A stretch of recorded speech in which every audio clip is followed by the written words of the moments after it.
राजकीय महाविद्यालय बावड़ी में डॉक्टर संतोष कुमारी, एसोसिएट प्रोफेसर। विद्यार्थियों, आज हम गुप्त साम्राज्य के पतन के कारणों का अध्ययन करेंगे। स्कंदगुप्त की मृत्यु के पश्चात गुप्त साम्राज्य का पतन शुरू हो गया और 6ठी शताब्दी के अंत तक यह पूर्णतः छिन्न भिन्न हो गया। इस विशाल तथा गौरवशाली साम्राज्य के पतन के लिए कई कारण उत्तरदायी थे। पहला, स्कंदगुप्त के अयोग्यतम उत्तराधिकारी। स्कंदगुप्त के बाद जितने भी गुप्त शासक हुए, उनमें पुरुगुप्त, कुमारगुप्त और बुद्धगुप्त को छोड़कर शेष सभी अयोग्य एवं दुर्बल सिद्ध हुए। उनमें अपने पूर्वजों के साम्राज्य को बनाए रखने की सामर्थ्य नहीं थी। वे न तो वीर योद्धा थे और न ही कुशल प्रशासक। इसलिए उनमें इतनी योग्यता नहीं थी कि वे इन विद्रोहियों को कुचल सके। परिणाम स्वरूप गुप्त साम्राज्य की जड़ें हिलती गई और अंत में इसका पतन हो गया। दूसरा कारण है केंद्रीय शासन की निर्बलता। स्कंदगुप्त के बाद केंद्रीय सरकार निर्बल हो गई, इसीलिए प्रांतों के शासक एक एक करके स्वतंत्र होने का प्रयास करने लगे। अतः यह स्वाभाविक था कि इन परिस्थितियों में गुप्त साम्राज्य पतोन्मुख हो गया। तीसरा कारण आंतरिक विद्रोह। स्कंदगुप्त के उत्तराधिकारी दुर्बल सिद्ध हुए, इसलिए साम्राज्य के विभिन्न भागों में विद्रोह होने लगे। सेनापति भट्टारक ने वल्लभी में अपनी स्वतंत्र सत्ता स्थापित कर मैत्रिक वंश की नींव डाल दी। मालवा के यशोधर्मन ने अंतिम गुप्त सम्राट ब्रज को पराजित कर अपने आप को स्वतंत्र शासक घोषित कर दिया। तत्पश्चात गुप्त साम्राज्य के अधिकांश भागों पर विजय प्राप्त करके उन्हें अपने नए साम्राज्य में सम्मिलित कर लिया। कन्नौज के मोखरियों ने एक स्वतंत्र राज्य की स्थापना कर ली। बंगाल में गौड़ वंश के शासक भी स्वतंत्र हो गए और दक्षिण में वाकाटक राजा नरेंद्र सेन ने भी स्थिति का लाभ उठाते हुए मध्य भारत के कई प्रदेशों पर अपना अधिकार जमा लिया। इस प्रकार महान तथा गौरवशाली गुप्त साम्राज्य छिन्न भिन्न हो गया। चौथा कारण उत्तराधिकार के निश्चित नियम का अभाव। गुप्त काल में उत्तराधिकार का कोई निश्चित नियम नहीं था, अतः शासक की मृत्यु के बाद सिंहासन प्राप्ति के लिए संघर्ष छिड़ जाता था।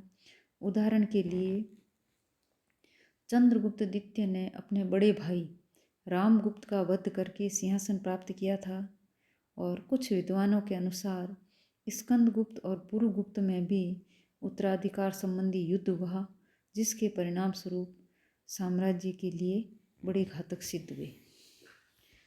यातायात के साधनों का अविकसित होना। समुद्रगुप्त तथा चंद्रगुप्त द्वितीय ने अपनी विजयों के परिणाम स्वरूप एक विशाल साम्राज्य की स्थापना की, परंतु उसकी सुरक्षा के लिए यातायात के साधनों को विकसित नहीं किया। अतः जब केंद्र में दुर्बल शासकों की श्रृंखला प्रारंभ हुई तो दूर स्थित प्रांतों के शासकों ने विद्रोह कर दिया और वे यातायात के साधनों के अविकसित होने के कारण समय पर अपनी सेनाएं भेजकर विद्रोहियों के विरुद्ध सैनिक कार्रवाई नहीं कर सके। परिणाम स्वरूप गुप्त साम्राज्य छिन्न भिन्न हो गया। छठा कारण है सीमा रक्षा कार्यों का अभाव। स्कंदगुप्त के उत्तराधिकारियों ने कभी भी उत्तर पश्चिमी प्रदेश पर अधिकार करने का प्रयास नहीं किया और न ही सीमांत प्रदेश की सुरक्षा के लिए कोई ठोस कार्रवाई की। यह उनकी भारी भूल थी। सीमा रक्षा की अवहेलना के कारण देश हुणों की बर्बरता का शिकार हुआ और सीमांत प्रांतों के शासक भी स्वतंत्र होने की चेष्टा करने लगे। इससे गुप्त साम्राज्य विनाश के गर्त में चला गया। अगला कारण है कुशल विदेश नीति का अभाव। चंद्रगुप्त प्रथम, समुद्रगुप्त व चंद्रगुप्त द्वितीय की विदेश नीति उनके कूटनीतिज्ञ होने का परिचय देती है। चंद्रगुप्त प्रथम ने अपने वैवाहिक संबंधों से अपने समकालीन शक्तिशाली राज्यों को मित्र बना लिया था, जिसके कारण गुप्त साम्राज्य का विस्तार हुआ और उसकी सीमाएं सुरक्षित हो गई। समुद्रगुप्त ने दक्षिणापथ के राज्यों को विजय करके अपने साम्राज्य में न मिलाकर बुद्धिमत्ता का परिचय दिया। इसके अतिरिक्त उसने सीमावर्ती राजाओं से मैत्री स्थापित कर गुप्त साम्राज्य की सीमाओं को सुरक्षित बना दिया। चंद्रगुप्त द्वितीय, कुमारगुप्त प्रथम तथा स्कंदगुप्त ने अपने पूर्वजों की नीति का अवलंबन कर अपने पैतृक साम्राज्य की रक्षा की, परंतु स्कंदगुप्त के उत्तराधिकारियों ने इस प्रकार की नीति का अवलंबन करना छोड़ दिया, जिसके कारण सीमावर्ती राज्य गुप्त शासकों के शत्रु बन गए। उन्होंने विदेशियों को गुप्त साम्राज्य पर आक्रमण करने के लिए उकसाया, परिणाम स्वरूप गुप्त साम्राज्य लड़खड़ाने लगा। 8वां कारण है बौद्ध धर्म का प्रभाव। समुद्रगुप्त, चंद्रगुप्त विक्रमादित्य, कुमारगुप्त तथा स्कंदगुप्त सभी महान शासक ब्राह्मण धर्म के अनुयायी थे। वे सब महान योद्धा थे। उन्होंने अपनी सैनिक शक्ति के बल पर एक विशाल साम्राज्य की स्थापना की और उसकी रक्षा करने में सफल रहे, परंतु बाद के गुप्त शासक जैसे बुद्धगुप्त, तथागत, वैश्यगुप्त, बालादित्य आदि ने बौद्ध धर्म स्वीकार कर लिया था। इस धर्म में अहिंसा का सिद्धांत प्रमुख है और उससे प्रभावित होकर वे शांति प्रिय बन गए और उन्होंने युद्ध की नीति का परित्याग कर दिया। सामरिक प्रवृत्ति का ह्रास होने से सैनिकों में दुर्बलता आने लगी।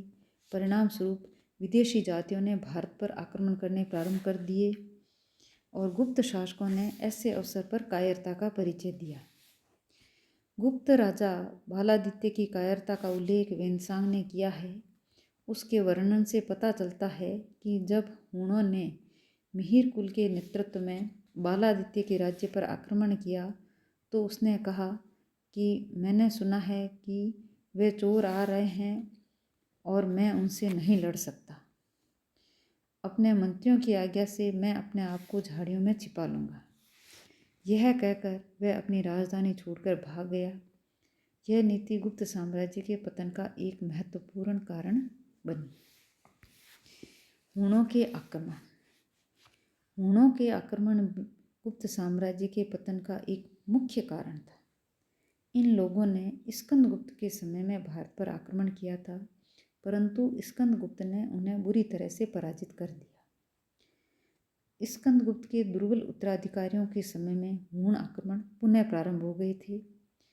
गुप्त शासक भानुगुप्त और हुण नेता तोरमान के बीच एक भयंकर युद्ध हुआ, जिसमें भानुगुप्त का सामंत गोपराज लड़ता हुआ वीर गति को प्राप्त हुआ। इस युद्ध में भानुगुप्त की पराजय हुई, जिसके कारण हुणों का पूर्वी मालवा पर अधिकार हो गया। आर्य मंजूषी मूल कल्प के विवरण से ज्ञात होता है कि हुण मालवा विजय के पश्चात मगध तक बढ़ गए। तोरमान के बाद उसका पुत्र मिहिर कुल राजा हुआ। मिहिर कुल के ग्वालियर अभिलेख से ज्ञात होता है कि 513 ईस्वी से 528 ईस्वी तक मिहिर कुल का मध्य भारत पर पूर्ण आधिपत्य रहा। उस समय गुप्तों के स्थान पर वही एकमात्र उत्तरी भारतवर्ष का शक्तिशाली शासक था। यद्यपि भानुगुप्त ने 529 से 40 ईस्वी में हुणों को पुनः पराजित किया, परंतु वह गुप्त साम्राज्य को छिन्न भिन्न होने से नहीं बचा सका।